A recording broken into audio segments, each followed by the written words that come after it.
Welcome to the first Selfnature podcast. My name is Arnold Erasmus. I'm an acupuncturist and Tai Chi Chuan instructor in Cape Town. And over the next couple of episodes, we'll be discussing all things Tai Chi, history, health benefits, philosophy, the Tai Chi commentaries on correct practice, meditation, and much more. We are both longtime students of Grandmaster Feng Shaolin from Taiwan. Since we have had the good fortune of training under him, we would like to share our knowledge and pass along his legacy. Master Lin was a closed-door disciple of Ching. However, Dr. Lin has formulated a system he refers to as Selfnature Tai Chi. It incorporates the wisdom of the old Taoist masters, but introduces advanced meditation techniques from Chan meditation so that it becomes the vehicle for self-liberation. In this first podcast, we will discuss the cultural and philosophical background that gave rise to Tai Chi Chuan. I'm here with Dr. McLoughlin. He's been doing martial arts for most of his life. I think his origin story is quite interesting and gives him a unique insight into the world of Tai Chi. Mike, do you mind telling us a bit about yourself? Hi, my name is McLoughlin. I'm a Chinese martial arts instructor in Cape Town, South Africa. I've been doing martial arts most of my life. I started when I was about 14 with Western wrestling, then moved on to judo and karate. I did mostly Kyokushinkai and Shukukai, and that was until about the mid-30s. I had been interested in Chinese martial arts for a long time, since a friend of mine from Macau, a Portuguese guy, had started teaching me back in the mid-70s. I found a Chinese martial arts school.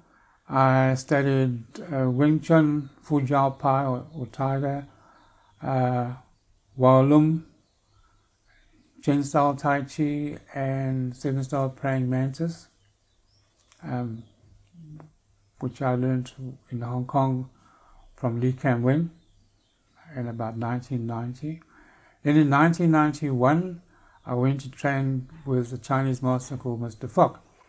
And we did Yang-style family Tai Chi and Dragon Gong Fu.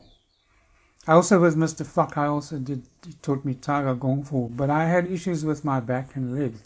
So basically, every time I trained, I couldn't walk afterwards.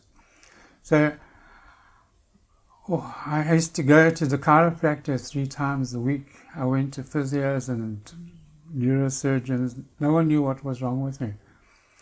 But my wife was training with Dr. Lin. She was doing Tai Chi with him, and she said to me, "Why don't you go and see him? He does acupuncture. He's a doctor of Chinese medicine." So I went to see him. I had 4 treatments, and I could walk and talk, and I was almost normal again. Then I asked her if I could stay and train with him.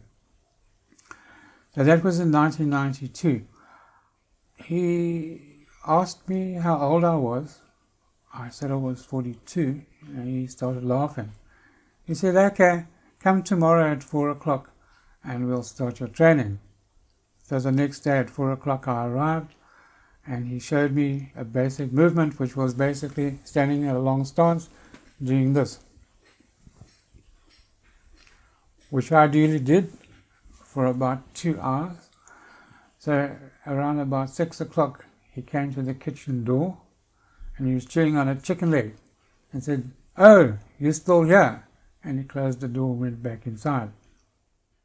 So I carried on until 7 o'clock. By that time it was dark, and he came to the kitchen door again, opened the door, said, "Okay, you can go home now," slammed the door, and that was my first lesson. After that, Dr. Lin taught me Gong Fu, what he calls the revised Shaolin edition, Xing, Bagua, some White Crane, Qigong, meditation, and then we started doing Tai Chi after a few years. After I'd been training with Dr. Lin for a while, I asked if he was going to start teaching acupuncture. He said possibly in a year's time. So I left it for a year, and then one day one of the other Tai Chi students told me he'd started studying acupuncture and Chinese medicine with Dr. Lin. I said, oh, for how long? He said, well, 6 weeks. So I went to Dr. Lin and I said, you're teaching Chinese medicine. Why didn't you tell me? And he said, well, you didn't ask. So I've been studying with Dr. Lin. I've been practicing since 1996. I'm also a doctor of Chinese medicine and acupuncture. I still study with Dr. Lin. There's a group of us. We do research on how to explain Chinese medicine according to modern physics, and also Tai Chi. When or how did you realize that what Dr. Lin was teaching was on a completely different level than what you have come across before? I just need to give a little bit of background here. Since I was 10 years old, I wanted to know, why are we here? What's it all about?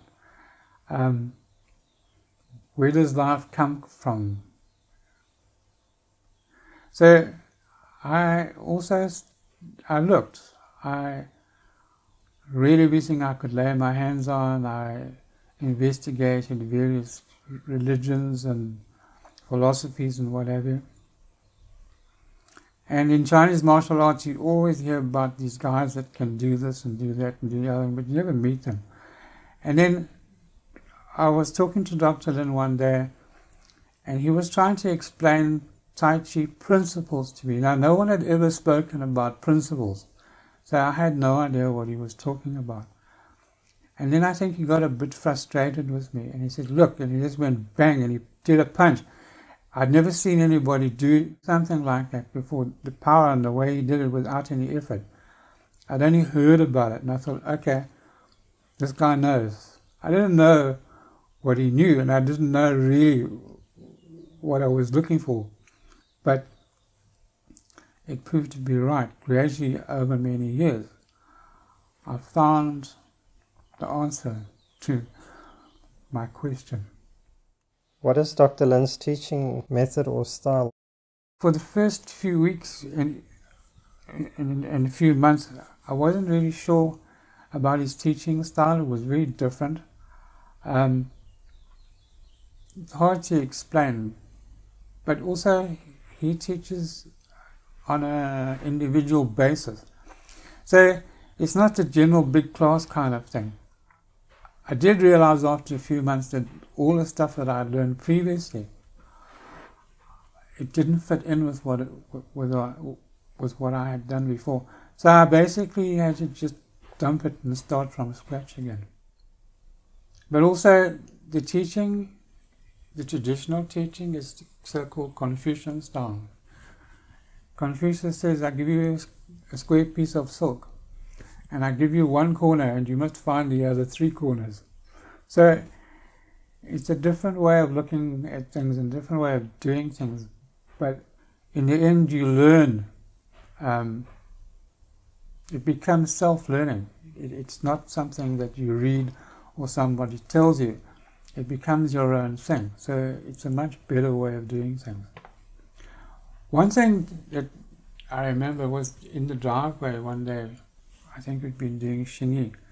Dr. Lin said, come here, and he took a stone and he drew a circle on the driveway, on the stones, and he put a dot in the middle, and he said, on this outer circle is where everybody else is. We are going to this dot in the center. When you get there, then you can do all that stuff on the outer circle. What was the cultural and philosophical background that gave rise to Tai Chi? China has always had a rich history of martial arts of various kinds. But originally the philosophy came out of Taoism and Confucianism, and then about in the 1st century Buddhism came to China, and the Shaolin Buddhist martial arts monastery was started in the middle of the 4th century. In the Song dynasty, the Confucianism, Buddhism, and Taoism got together. They all had their paths to enlightenment, because those are not religions, not even philosophies really, but philosophy comes close, I suppose, to explaining it. But they had their ways of reaching enlightenment, liberation, understanding of the universe, etc., and nature. So you can say they were basically natural sciences, and out of that came Tai Chi.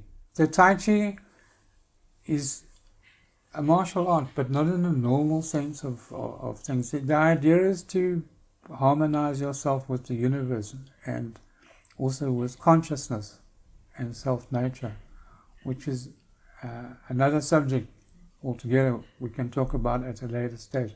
So basically, living in harmony with nature and the universe. When you can do that, you reduce your chances of getting sick, and you will have a tendency to good health. That was the main reason. Because in those days, there weren't hospitals, and there was a big population in China. They had diseases, they had famines, they had wars, lots and lots of wars. So Chinese medicine developed a lot during that time, but also the Tai Chi became it became medicine, a natural way of healing and keeping healthy by aligning yourself with the movements of the universe, basically. Because China, until the middle of the last century, was a feudal country, so the government and the emperor had control of the towns and the cities, but basically outside of the built-up areas, you were prey to bandits and what have you. It was kind of like the Wild West. So each clan or village had developed their own style of martial arts, and in the villages they would select one or a number of people to guard the village and protect it. So you had many, many systems, but the systems were generally based in the culture, which would have been Taoism and Confucianism, and then Buddhism. So it was about, this is something I think a lot of people don't understand, it was about mind, body and mind in one, which makes it different, I think, to Western martial arts. How was Tai Chi passed along from generation to generation? Each community would build up a system that was passed down from generation to generation, but it was kept within the family. So, for instance, if you had a Tai Chi system like Yang style, they wouldn't teach the female members of the family in case they married outside of the family or the clan. It was kept secret. But they're all based in the cultural norms of the day. But it was only in the last century, Cheng, who was a student of Yang Ching Fu for about 7 years, he wanted to give the health benefits at least to the general population. He started teaching the general public, and he went to New York. He was there from the mid-60s to the mid-70s. But he only taught the health benefits. He didn't teach the full system. The ancient masters reached very high levels, which seems almost unattainable these days. How much training and dedication did they put in? In ancient times, China was mostly an agrarian economy, but that changed started to change, I think, in the mid-19th century. So people started gravitating from the countryside to towns and cities, and they started working sort of 8 to 5 jobs. But previously, working on the farms, once they had planted their crops, seeds and crops, etc., they had some time on their hands, so they would practice. They would do, for instance, the Tai Chi long form, Yang style, which takes about 15 to 20 minutes 20 times a day. In the Cheng village where they did Cheng style Tai Chi, each male member had to practice the form 10,000 times a year, and he had to mark it on the wall every day, the number of forms he'd done. So they did, to do the long form 20 times, that's about 5 hours. Please be sure to catch our next episode on the reasons to practice Tai Chi Chuan. You can listen to the full audio podcast on Patreon. Please subscribe and help us by becoming a patron. If you have any questions, send us a mail or leave a comment. Thank you and see you next time.